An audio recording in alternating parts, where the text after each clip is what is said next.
Hello everyone, this is Anuja और आज का टॉपिक है संत शिरोमणि मीराबाई। इस वीडियो में हम राजस्थान की महिला संत और कवयित्री मीराबाई के बारे में अध्ययन करेंगे। मीराबाई जो थी वो सगुण भक्ति धारा की एक प्रमुख महिला कवयित्री या संत थी। सगुण भक्ति धारा में ईश्वर की पूजा साकार रूप में की जाती है, यानी उनका कोई स्वरूप माना जाता है और जिसमें विभिन्न विशेषताएं जो है वो जोड़ दी जाती हैं। जैसे मूर्ति स्वरूप जो है वो सगुण भक्ति धारा का ही एक प्रकार है। तो मीराबाई जो है ईश्वर की भक्ति सगुण रूप में करती थी। मीराबाई मेड़ता के राठौड़ राव दूदा के पुत्र रतन सिंह की पुत्री थी। राव दूदा जो हैं वो कृष्ण भक्त थे और इनके घर में इन्हें बचपन से ही मीराबाई को भक्ति का माहौल मिला था। राव दूदा का जो परिवार था वो वैष्णव धर्म का अनुयायी था और इसीलिए बचपन से ही मीरा जो है उनको एक भक्तिमय वातावरण प्राप्त हुआ। तो उनका भी ईश्वर में बहुत अधिक अनुराग था। ऐसा भी कहा जाता है कि बचपन में किसी संत ने उनको एक कृष्ण की मूर्ति दी थी जिसे उन्होंने हमेशा अपने साथ रखा और जब उनका विवाह हुआ तो विवाह उपरांत भी वो उस मूर्ति को अपने साथ लेकर के आई। तो कृष्ण की भक्ति जो है उसका बीज उनमें बचपन से ही पड़ गया था। राव दूदा जो हैं उन्होंने पंडित गजाधर को मीरा का शिक्षक नियुक्त किया और आगे चल कर के मीरा का विवाह जो है वर्ष 1516 में राणा सांगा जो मेवाड़ के महाराणा थे तत्कालीन, तो उनके सबसे बड़े पुत्र भोजराज के साथ हुआ। हालांकि ये ज़्यादा समय तक भोजराज जो हैं वो जीवित नहीं रहे और लगभग 7 वर्ष के पश्चात ही उनकी मृत्यु हो गई। कहा यह जाता है कि मीरा जब विवाह करके चित्तौड़ आई तो वो अपने साथ कृष्ण की मूर्ति लाई और चित्तौड़ के किले में ही कृष्ण का मंदिर बना दिया गया और जो पंडित गजाधर जो मीरा के शिक्षक थे वो उसके पुजारी नियुक्त कर दिए गए जिनका कार्य उस मंदिर में पूजा अर्चना करना था। तो मीरा जो है उन्होंने कृष्ण भक्ति को यहाँ रहते हुए भी, चित्तौड़ में रहते हुए भी कंटिन्यू किया। जब खानवा का युद्ध हुआ बाबर और सांगा के बीच में, तो खानवा के युद्ध में राणा सांगा जो मीरा के ससुर थे और मीरा के पिता राव रतन सिंह दोनों की ही मृत्यु हो गई। इस प्रकार से मीरा का अपने ससुराल में और अपने मायके में मेवाड़ जो था उस पर भी मेड़ता जो था उस पर भी मारवाड़ के शासक मालदेव ने आक्रमण कर दिया था और वहाँ के शासक को निकाल दिया था। तो मीरा को कहीं सपोर्ट नहीं रहा, ना ससुराल में और ना मायके में।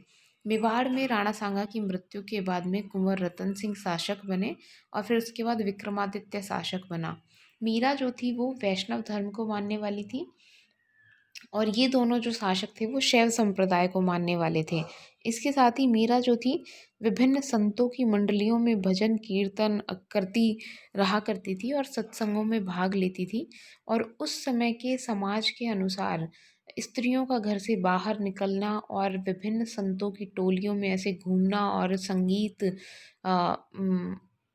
और नृत्य और सत्संग इत्यादि करना विशेषकर राज परिवार में बहुत मर्यादा जनित नहीं माना जाता था और इसी वजह से रतन सिंह और विक्रमादित्य ने मीरा को महलों में कैद करके रखने की बहुत कोशिश की और उन पर विभिन्न बंदिशें लगाई गई।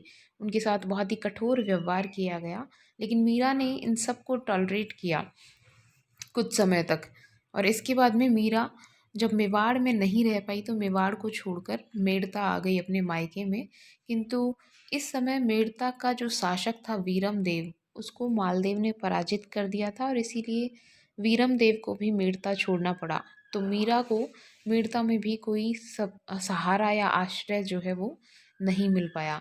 इसी वजह से मीरा कृष्ण के धाम वृंदावन चली गई और वृंदावन में कहा जाता है कि मीरा ने वहाँ के जो रूप गोस्वामी थे उन्होंने ये शपथ ले रखी थी कि वे स्त्रियों का मुख नहीं देखेंगे। तो कहा जाता है कि मीरा ने उनको कहा कि कृष्ण को छोड़कर इस संसार के सभी पुरुष भी स्त्री समान ही हैं, तो इस संसार में केवल कृष्ण ही एकमात्र पुरुष हैं, ऐसा उन्होंने कहा। और कहा जाता है कि रूप गोस्वामी का जो ये हठ था या उनकी शपथ थी उसको भी उन्होंने छुड़वाया।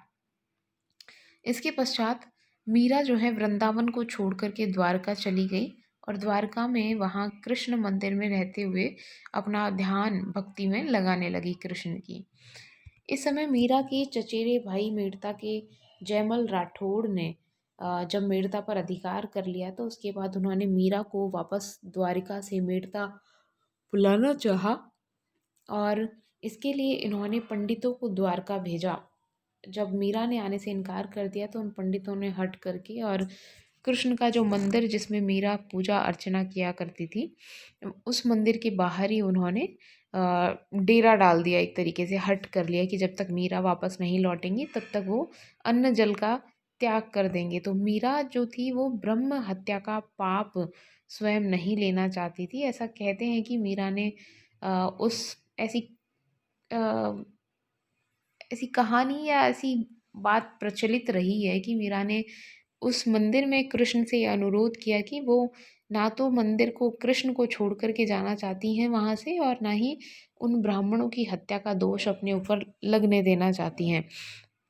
तो इसलिए कृष्ण जो हैं अपनी प्रतिमा में ही उनको भी उनका समर्पण स्वीकार करें और उन्हें इस संकट की घड़ी से मुक्ति दिलाएं। कहा जाता है कि मीरा उस प्रतिमा में ही विलीन हो गई। हालांकि वास्तविकता जैसी भी रही हो लेकिन ये तो तय है कि मीरा का जो देहांत है वो द्वारका में रहते हुए ही हुआ। मीरा जो है संत रैदास को अपना गुरु मानती थी। ये था मीरा का जीवन परिचय। अब मीरा की भक्ति यात्रा की अगर बात करें तो मीरा ने बहुत से पदों की रचना की है, गीतों की रचना की है। उन गीतों को गा कर के वो कृष्ण की भक्ति उन गीतों के माध्यम से किया करती थी। तो उनके द्वारा जो रचित विभिन्न पद हैं उनका गहन अध्ययन करने के बाद में अ, मीरा की जो आध्यात्मिक यात्रा है ईश्वर की भक्ति की उसके 3 चरण देखे जा सकते हैं। इनमें से जो पहला चरण है उसमें उन पदों को देख कर के ये पता लगता है कि मीरा जो है कृष्ण के प्रति लालायित रहती हुई दिखाई देती हैं। यानी कृष्ण के साथ विलीन होने या कृष्ण के साथ एकाकार होने के लिए वो अ, एकदम लालायित रहती दिखाई देती हैं। जैसे कि उनका पद है, मैं विरहणी बैठी जागूं जग सोवेरे आली, और साथ ही दरस बिन दूखण लागे नैन। ये उनके पदों की कुछ पंक्तियां हैं जिनमें ये दिखाई देता है कि वो बेचैन है, व्याकुल हैं कृष्ण से मिलने को लेकर के, कृष्ण से एकाकार होने को लेकर के। मीरा की जो भक्ति है वो प्रेम भाव वाली भक्ति है। इसमें उन्होंने कृष्ण को अपना प्रियतम माना है और अपने प्रियतम से मिलने के लिए वो व्यग्र दिखाई देती हैं अपनी इस पहले चरण की भक्ति काल में। दूसरा जो चरण है मीरा का, उन पदों में ऐसा वर्णन दिखाई देता है जिससे ये प्रतीत होता है कि मीरा को कृष्ण की जो भक्ति उन्होंने की उससे उपलब्धियों की प्राप्ति हो जाती है। यानी उनको ज्ञान प्राप्त हो जाता है और कृष्ण से एकाकार के मार्ग पर उनको सफलता प्राप्त हो जाती है। और वो कहती हैं कि पायो जी मैंने राम रतन धन पायो। राम जो यहाँ पर इस लाइन में आया है वो विभिन्न विद्वानों ने ऐसा लिखा है इसके बारे में कि इस राम का प्रयोग उन्होंने निर्गुण रूप में किया है। ईश्वर के लिए संबोधन उन्होंने प्रयोग किया है, ना कि भगवान राम का जो है यहाँ नाम लिया गया है। तो इस पद के माध्यम से मीरा की जो है हर्ष और खुशी उल्लास की भावना प्रतीत होती है, जिसमें मीरा कहती हैं कि उन्होंने अब ईश्वर जो है उसका ज्ञान प्राप्त कर लिया है। तीसरा जो चरण है मीरा की भक्ति का, उसमें मीरा को आत्मबोध होता हुआ दिखाई देता है और वो गाती हैं कि मेरे तो गिरधर गोपाल दूसरों न कोय। इस पद से ये लगता है कि मीरा जो है अपने ईश्वर से मिलकर के एकाकार हो गई हैं और ये मीरा की भक्ति की चरम सीमा है। तो इस प्रकार से मीरा के संपूर्ण भक्ति काल में उनके पदों के माध्यम से विभिन्न विद्वानों ने ये विश्लेषण किया है और मीरा की आध्यात्मिक यात्रा के ये विभिन्न 3 सोपान उन्होंने अ, अंकित किए हैं। मीरा जो हैं उनके उनके जो उनके द्वारा जो रचनाएं की गई हैं, उनके द्वारा जो दोहे लिखे गए हैं, पदों की रचना की गई हैं, उनके अंदर उन्होंने सांसारिक बंधनों का पूरी तरीके से त्याग कर दिया है। उस समय के सामंतवादी समाज में जो व्यवस्थाएं थी, परंपरागत आचार व्यवहार थे, रूढ़ियाँ थीं, परंपराएं थीं, जाति भेद, वर्ग भेद और स्त्री पुरुष का भेद व्याप्त था। इन सभी भेदों और इन सभी ये जो परंपरागत व्यवस्था थी उसका मीरा ने अपने इन व्यवस्थाओं के विरुद्ध जाकर के ईश्वर की भक्ति का मार्ग चुना अपने लिए। उन्होंने स्त्री पुरुष के भेद की परवाह न करते हुए विभिन्न जो पुरुष संत मंडलियां थीं उनके साथ संगीत और कीर्तन किया, नृत्य गान में हिस्सा लिया। मीरा ने जो धर्म से संबंधित विभिन्न पाखंड थे, उनकी कर्मकांड और ढोंग थे, उनके मार्ग पर ना चल करके भक्ति का सरलतम मार्ग अपनाया, जिसमें उन्होंने ईश्वर का स्मरण करना, उसे याद रखना, नृत्य करना और गान करना यानी सत्संग करना, ये जो एकदम सिंपल वे था ईश्वर की भक्ति का, उसको उनके द्वारा अपनाया गया। मीरा का जो हमने ऑलरेडी बताया कि मीरा की जो भक्ति है वो प्रेम पूर्ण समर्पण भाव वाली भक्ति दिखाई देती है। इनकी भक्ति में ईश्वर के प्रति इन्होंने स्वयं को पूरी तरीके से समर्पित कर दिया है। मीरा वैष्णव, शैव और किसी अन्य संप्रदाय को नहीं अपनाती। उनका ध्यान सिर्फ और सिर्फ ईश्वर की भक्ति करने में लगा रहता है। उन्होंने स्वयं की भक्ति को किसी संप्रदाय विशेष से नहीं जोड़ा। मीरा जो है उनका संपूर्ण प्रेम और उनकी संपूर्ण भक्ति जो है कृष्ण के प्रति समर्पित हुई है। मीरा ने अपना स्वयं का भी कोई संप्रदाय स्थापित नहीं किया। हालांकि वर्तमान में भी एक ऐसा संप्रदाय जिसका नाम मीरा दासी कहा जाता है, ऐसा संप्रदाय प्रचलित है, लेकिन मीरा ने स्वयं किसी संप्रदाय का कोई गठन नहीं किया था। इस मीरा दासी संप्रदाय में भी सामान्यतः ऐसी स्त्रियां होती हैं जो विधवा हो चुकी होती हैं और ईश्वर के प्रति मीरा की भांति ही खुद को पूरी तरीके से समर्पित कर देती हैं। तो ये स्वयं को मीरा दासी कहने लगी और धीरे धीरे ऐसा मीरा दासी संप्रदाय जो है ये नाम प्रचलित हुआ। मीरा के द्वारा अपने जीवन काल में बहुत से भक्ति पदों की रचना की गई थी, दोहों की रचना की गई थी और कहा जाता है कि उनके द्वारा बहुत से ग्रंथ भी रचना किए गए हैं, जैसे नरसी जीरो मायरो नामक एक ग्रंथ का नाम भी लिया जाता है।